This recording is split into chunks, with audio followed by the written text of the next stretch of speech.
In the dimly lit war room at Wolf's Lair on the 19th of August, 1944, General Alfred Jodl smiled over the intelligence reports, convinced that the Allies had overextended their logistics. With supply lines stretching 400 miles from the Normandy beaches, he declared, "No army, not even America's, can sustain this mad advance."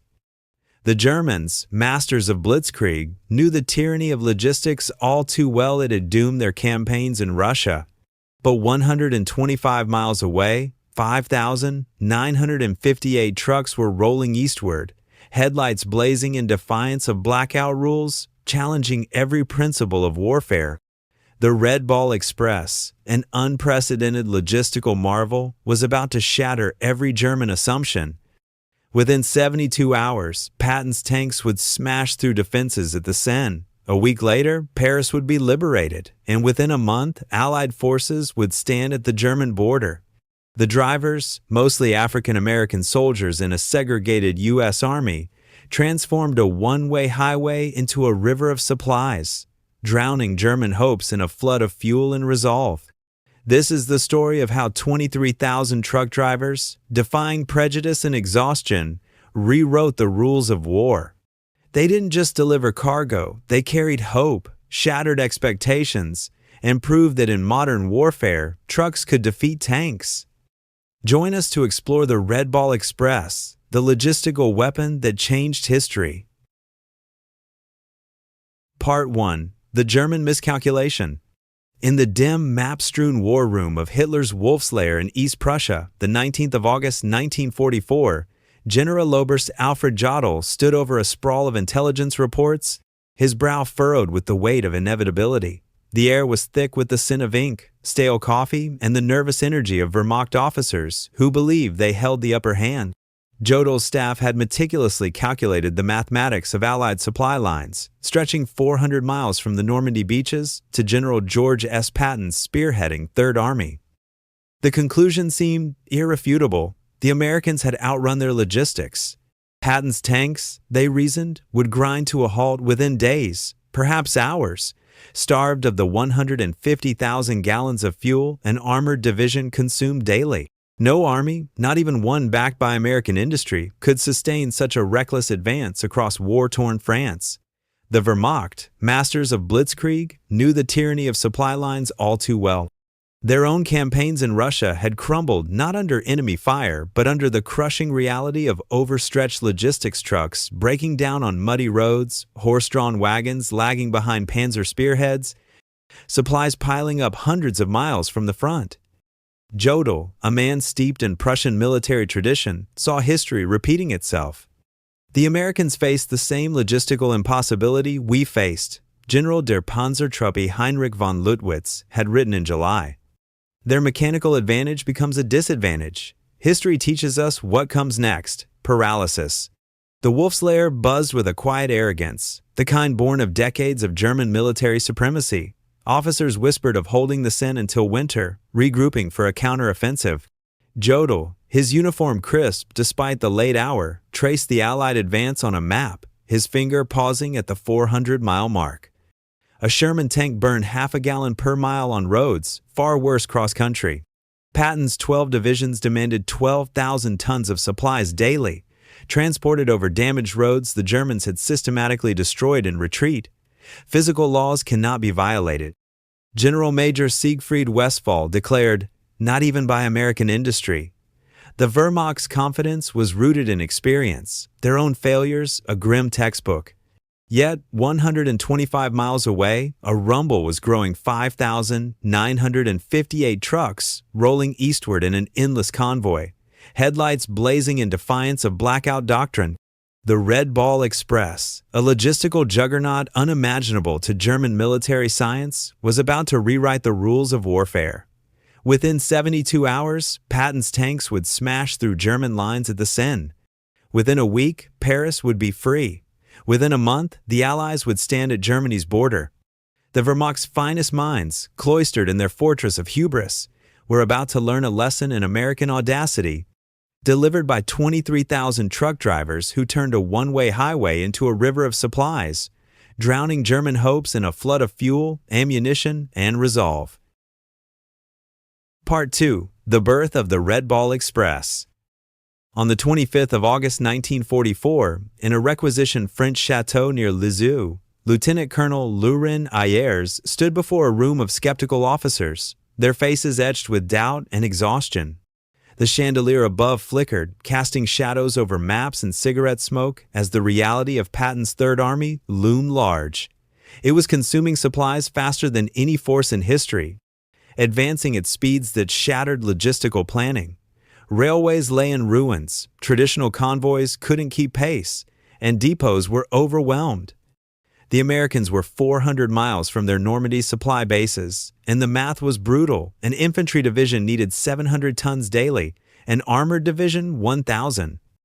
Patton's 12 divisions demanded 12,000 tons every 24 hours, transported over roads reduced to rubble by retreating Germans. The officers' murmurs grew sharp. Some called it madness to push further. Ayers, a wiry logistics officer with a reputation for blunt pragmatism, silenced the room. "Gentlemen," he declared, "we're creating a one-way highway from Cherbourg to the front. Every truck runs 20 hours a day, no stops except for gas or breakdowns. We'll deliver 12,500 tons daily, minimum." The plan was audacious, named after railway slang for priority freight trains, the Red Ball Express. It would operate with absolute urgency, no delays, no exceptions, defying every rule in the military logistics handbook. Ayers' vision was as much a rebellion as it was a strategy. He proposed two parallel highways, one for loaded trucks racing east, another for empties returning west, operating 24 hours with headlights blazing, abandoning blackout protocols. Convoys would maintain 35 miles per hour, spaced 5 minutes apart, with mobile maintenance units every 50 miles and MP checkpoints to clear slow vehicles.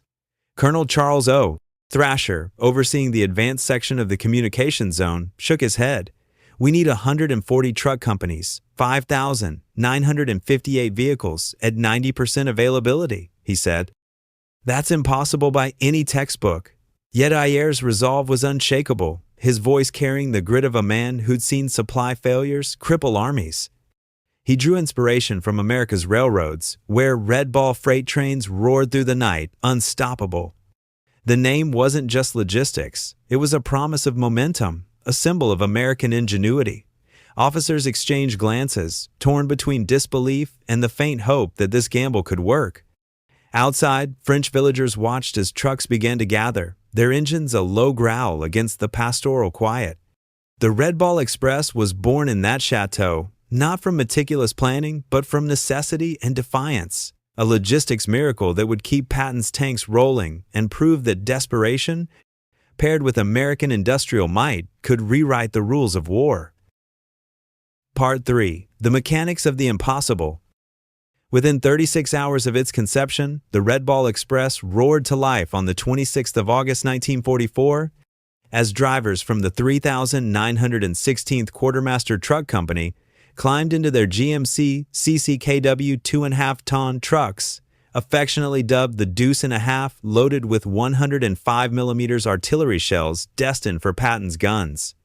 At Melun, 300 miles east, the operation's technical blueprint was a masterpiece of defiance. Two parallel one-way highways slicing through liberated France, one artery pulsing with loaded trucks surging forward, the other carrying empties back for reloads.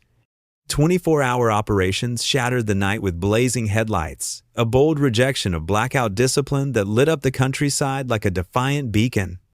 No stops were tolerated except for fuel or mechanical emergencies. Convoys rolled at a relentless 35 miles per hour average, spaced at 5-minute intervals to maintain the flow. Mobile maintenance units dotted the route every 50 miles, ready to pounce on breakdowns. While MP checkpoints enforced the iron rule, any vehicle dipping below 25 miles per hour was yanked off the line like a weak link in a chain. The numbers were staggering. 140 truck companies, 5,958 vehicles operating at 90% availability, churning out 12,500 tons of supplies every 24 hours. This wasn't logistics as the world knew it. It was a mechanical symphony orchestrated on the fly, where American engineers turned chaos into precision. The ingenuity behind it all pulsed with the heartbeat of improvisation, as if the spirit of Yankee tinkerers from the factories of Detroit had been transplanted to French soil. Engineers rigged mobile cranes for 45-minute engine swaps, developed triage systems to fix breakdowns in 15 minutes or shove them into ditches, and even commandeered local French buses to shuttle personnel, freeing up trucks for cargo. Drivers, thrust into this whirlwind, became inventors themselves, painting route markers on the fly, forging alternate paths through fields when roads clogged, and building bypasses from bombed rubble, their hands calloused from turning wrenches under starlit skies. French civilians, emerging from years of occupation's grim austerity, watched in wide-eyed wonder as the endless convoys thundered past their villages. Children waved from roadside hedges, elders whispered of miracles as the trucks, slogans like Patton's Blood Bank and Hitler, "Here we come," scrawled on their sides, symbolized an abundance that mocked German scarcity. Where the Wehrmacht had stripped the land bare, these Americans rolled in with a surplus that spilled over, sharing rations and smiles, igniting sparks of hope in a people starved of both. The Red Ball wasn't just moving supplies, it was a rolling testament to American excess, turning the impossible into an unstoppable force that left the French breathless and the Germans bewildered. The heart of the Red Ball Express beat in the cabs of those deuce-and-a-half trucks, where 23,000 drivers, 75% of them African-American soldiers in a segregated U.S. Army, transformed a logistics nightmare into a triumph of human will. These men, who back home couldn't share a restaurant counter or bus seat with white Americans, now held the lifeline for Patton's celebrated Third Army, ensuring the tanks never thirsted for fuel and the guns never fell silent.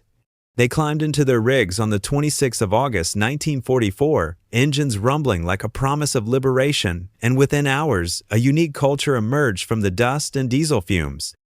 Slogans splashed across truck hoods captured their defiant spirit. Patton's Blood Bank, Hitler, Here We Come, Detroit to Berlin Express. They forged their own rules of the road. Slower vehicles pulled off immediately. Mechanical failures were shoved into ditches without ceremony. And any truck lagging below 20 miles per hour was deemed a blockade, cleared like an enemy obstacle.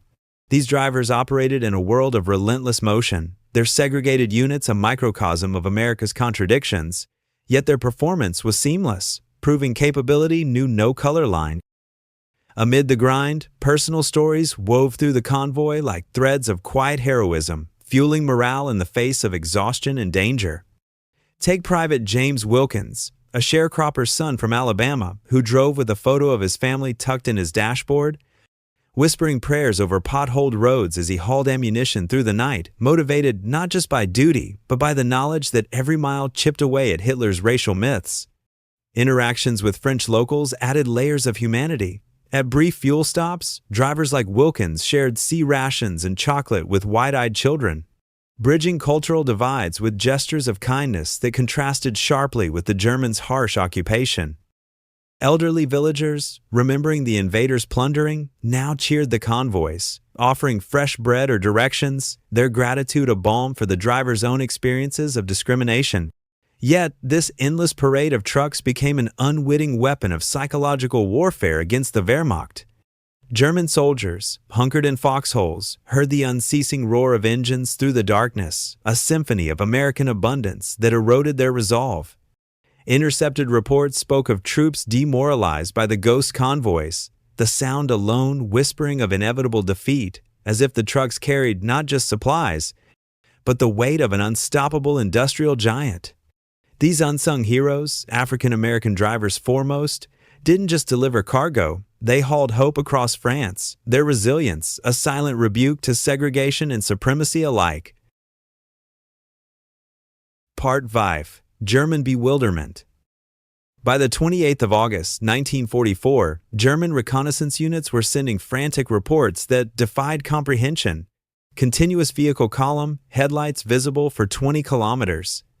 No spacing, no blackout discipline. Estimate 1,000 vehicles per hour. Americans have abandoned all military precaution. This spectacle violated every tenet of German military doctrine, where concealment was sacred and exposing convoys to air or artillery strikes was suicidal.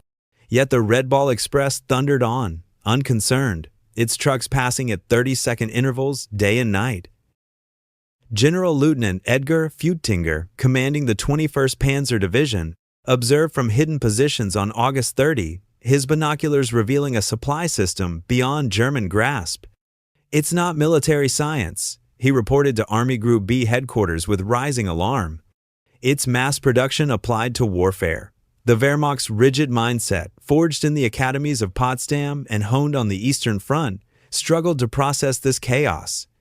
Officers like Feutinger, products of a tradition emphasizing precision and economy, scribbled notes in disbelief where Germans conserved vehicles and followed strict procedures. Americans embraced volume and improvisation, assuming 20% mechanical failures and overwhelming them with redundancy.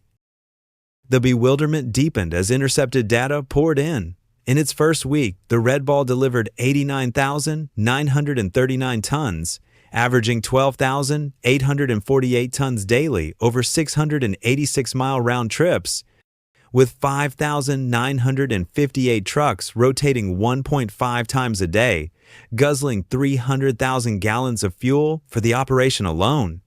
German logistics specialists dismissed these figures as propaganda, their calculations rooted in a world of horse-drawn wagons that comprised 80% of their transport.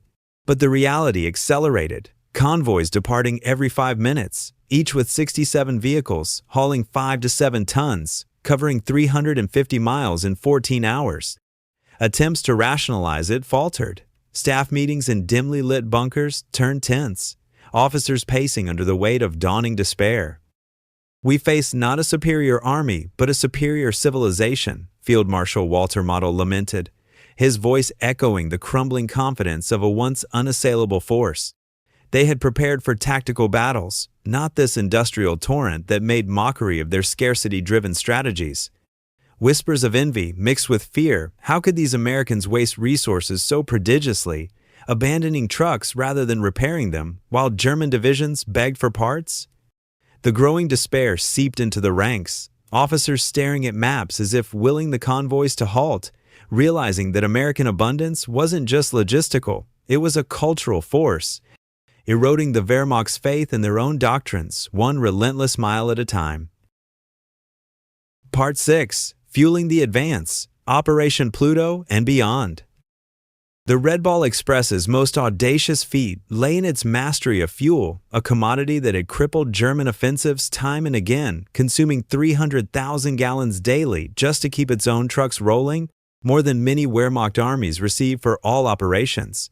Yet shortages never materialized, thanks to a web of innovations that turned scarcity into surplus.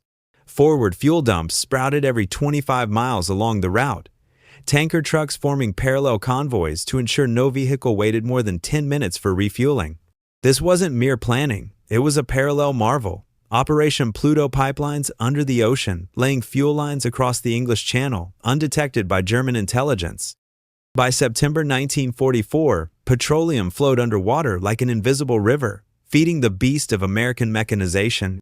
General Lieutenant Walter Warlimont, poring over aerial reconnaissance photos, could scarcely believe it. The Americans have fuel dumps larger than our entire strategic reserves. They burn more gasoline moving gasoline than we allocate to entire panzer divisions. This isn't war as we understand it. It's industrial overflow. The contrast was stark. While German divisions rationed every drop, their trucks sputtering on synthetic fuels, the Red Ball's endless supply symbolized Allied dominance, a liquid lifeline that kept Patton's tanks surging forward at speeds shattering defensive plans. American engineers, embodying the can-do spirit of a nation raised on assembly lines and innovation, orchestrated this fuel symphony with breathtaking ingenuity. They improvised pumping stations from captured German equipment, rigged mobile refineries to process low-grade fuel on the fly, and even devised quick-connect hoses that slashed refueling times in half, their grease-streaked faces lit by the glow of headlights as they worked through rain-soaked nights.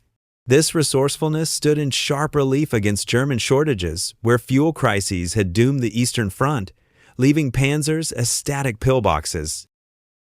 For the French, witnessing tanker trucks dispense gallons like water from a well, it evoked tales of abundance from pre-war folklore, igniting whispers of liberation's promise.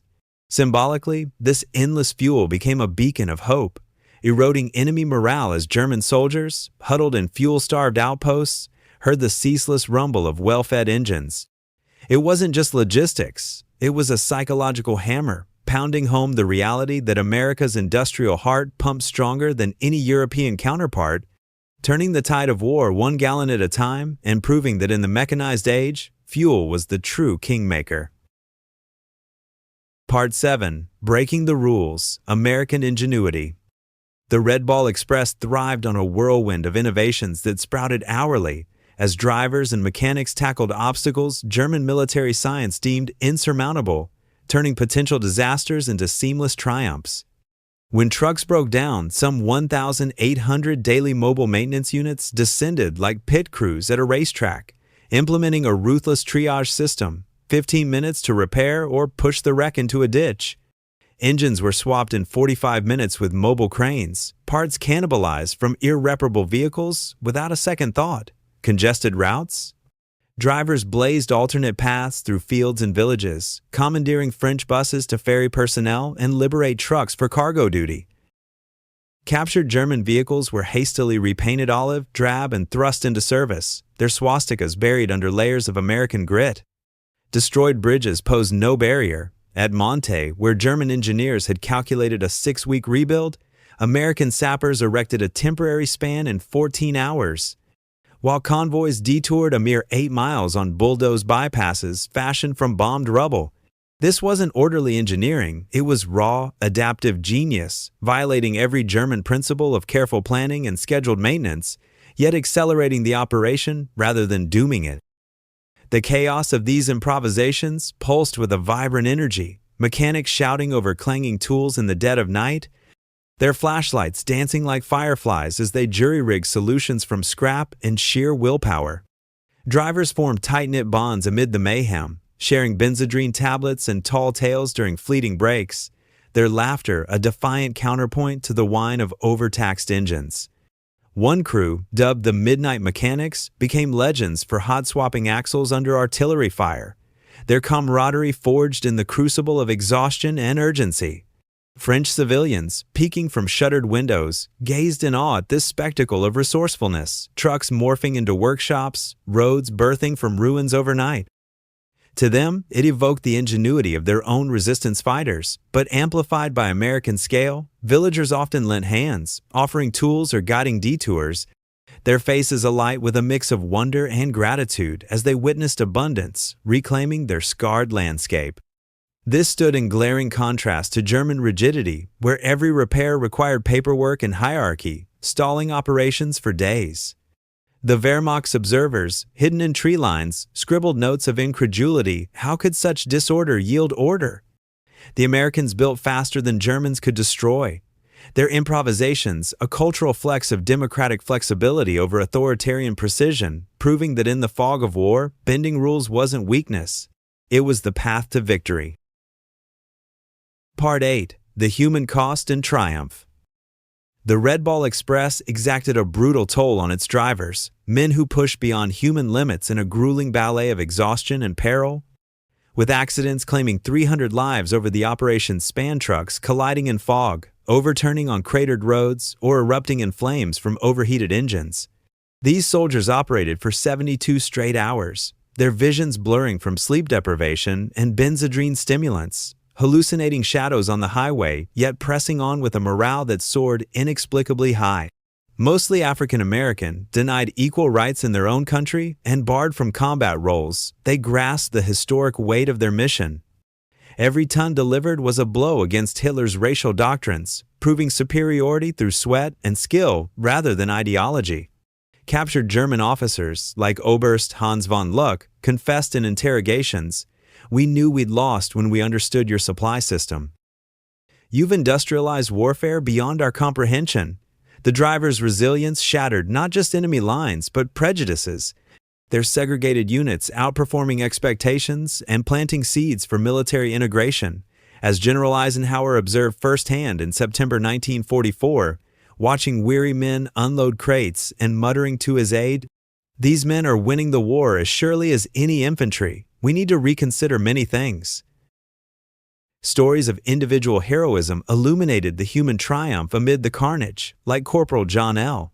Houston, who drove 48 hours nonstop to deliver ammunition to the 2nd Armored Division at Cambrai, nodding off at the wheel 3 times, but revived by comrades to complete his run, his determination a quiet fire that saved lives on the front. Or Private Booker T.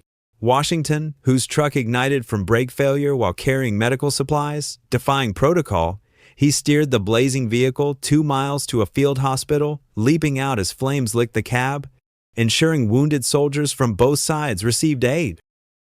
These tales, multiplied thousands-fold, carried an emotional weight that resonated deeply. Drivers drawing strength from letters home or shared dreams of a post-war America where their sacrifices might forge equality. The French resistance, buoyed by the convoy's unyielding presence, saw morale surge 400% along the routes, fighters emboldened to sabotage German retreats. Their actions intertwined with the drivers' grit. Sharing rations with civilians despite orders, these men bridged worlds, their generosity a stark rebuke to occupation's cruelty, fostering alliances that amplified the Allied push. In this crucible of cost and courage, the Red Ball's triumph wasn't just logistical, it was profoundly human, a testament to endurance that challenged racism, inspired allies, and etched unsung heroes into the annals of victory. Part 9. The Tipping Point, September 1944. In early September 1944, the Red Ball Express hit its stride, propelling Patton's Third Army into feats that pulverized German defenses and redefined armored warfare's limits. On September 1, the 4th Armored Division surged 35 miles by noon, paused briefly for resupply, only to find Red Ball trucks already waiting with brimming fuel and ammunition, enabling another 32-mile push. That afternoon, a staggering 67-mile single-day advance that obliterated Wehrmacht planning, which had banked on maximum 30-mile daily gains. German doctrine crumbled under this onslaught. Oberst Heinz Guderian, reviewing reports in East Prussia, dismissed them as fabrications. No armored force can advance 60 miles daily for a week. Mechanical failures alone prevent it. Yet intercepted American radio traffic, broadcast openly without codes, confirmed the impossible, radiating supreme confidence and outpacing German reactions. By September 5, comprehensive intelligence dossiers on the Red Ball forced a catastrophic revision of Wehrmacht assumptions, with daily tonnage hitting peaks that sustained divisions averaging 40 to 60 miles of advance. Supplementing the trucks, C-47 transports airlifted critical supplies, delivering 2,700 tons on September 16 alone via 900 flights, dwarfing the Luftwaffe's 300-ton daily maximum to Stalingrad. As routes stretched beyond 700 miles, the operation faced strain, convoy intervals widening and speeds dipping, but American adaptability shone. Within 72 hours, intermediate transfer points halved runs to 350 miles, driver rotations were implemented, forward bases doubled vehicles, and deliveries actually surged. This tipping point delivered a psychological sledgehammer to German commanders, their bunkers echoing with despair as reports painted an inexorable Allied tide. Field Marshal Gerd von Rundstedt, poring over maps in his western headquarters, summoned his staff after digesting the intelligence. "We face something beyond military solution. The Americans have made distance irrelevant." The blow wasn't just strategic, it gnawed at their core beliefs and tactical superiority, leaving officers like von Rundstedt haunted by visions of endless convoys that mocked their resource-starved reality. French civilians, transformed from passive observers to active allies, played a pivotal role in this crescendo. Their aid weaving into the operation's fabric, villagers cleared debris from roads, guided detours around sabotage, and even formed human chains to unload crates at stops, their enthusiasm fueled by the convoy's generosity and the palpable scent of liberation. Resistance activity exploded 400% along the routes, with locals sabotaging German retreats and providing intelligence that smoothed the Red Ball's path. Their collaboration a grassroots symphony of hope that amplified American momentum. Ultimately, this peak performance shortened the war by months, averting winter stalemates and saving countless lives. as the operation's unyielding flow drowned German hopes in a deluge of supplies, proving logistics as the unseen architect of victory. Part 10. Legacy of the Red Ball Express. By the 16th of November, 1944, with railheads advancing and supply lines stabilizing, the Red Ball Express was officially discontinued after 82 days of relentless operation, having delivered 412,193 tons of supplies over 122 million ton miles, employing an average of 5,958 trucks, peaking at 7,000, and involving 23,000 drivers who consumed 57 million gallons of fuel, wore out 180,000 tires, and destroyed over 5,000 vehicles. This juggernaut, meant to last just 10 days, had shortened the war by an estimated 6 months, enabling the capture of 400,000 German soldiers and the liberation of France, Belgium, and Luxembourg. Field Marshal Walter Model reflected in his final report, "We were not defeated by American tanks or planes primarily. We were defeated by American trucks." The transition to rail was itself a feat. American engineers reconstructed 1,000 miles of destroyed French tracks faster than Germans had sabotaged them, often using captured equipment. German commanders, now defending their borders, admitted their calculations had erred by a factor of 10, underestimating American capacity based on European precedents. Beyond the battlefield, the operation sparked a racial reckoning in the U.S. military. Eisenhower, witnessing the drivers' exhaustion in September, confided to his aide, "These men are winning the war. We need to reconsider many things," fueling pressures that led to desegregation 3 years later. The predominance of African American drivers dismantled Nazi racial theories, their superior performance a silent victory over prejudice. Reflecting on their legacy, the drivers carried a profound pride home. Their stories of endurance becoming family lore, men like those who drove through blizzards, wrapping tire chains in negative 10 degrees Celsius while German doctrine declared wheeled transport impossible, their resolve a beacon of what opportunity could yield. This pride echoed in post-war America, where Red Ball veterans founded trucking empires like Yellow Freight and Roadway, applying military lessons to civilian logistics, volume over efficiency, speed over perfection, revolutionizing interstate highways and global supply chains. The operation's influence rippled worldwide, reshaping military doctrine. Volume overcomes inefficiency, redundancy trumps vulnerability, as General Franz Halder noted in 1950. The Red Ball Express proved logistics determined strategy. A poignant anecdote captures its essence. A nameless German officer, standing roadside in Belgium amid the endless convoy, turned to his American captors with weary resignation. "We prepared for your tanks, your planes, your ships. We never prepared for your trucks. How do you defeat an enemy with more trucks than you have soldiers?" His words, shared at the 1994 D-Day stamp ceremony honoring the Red Ball, underscored the driver's triumph. Mostly black soldiers, segregated yet unbreakable, who delivered victory at 35 miles per hour, proving industrial democracy's might over totalitarian rigidity.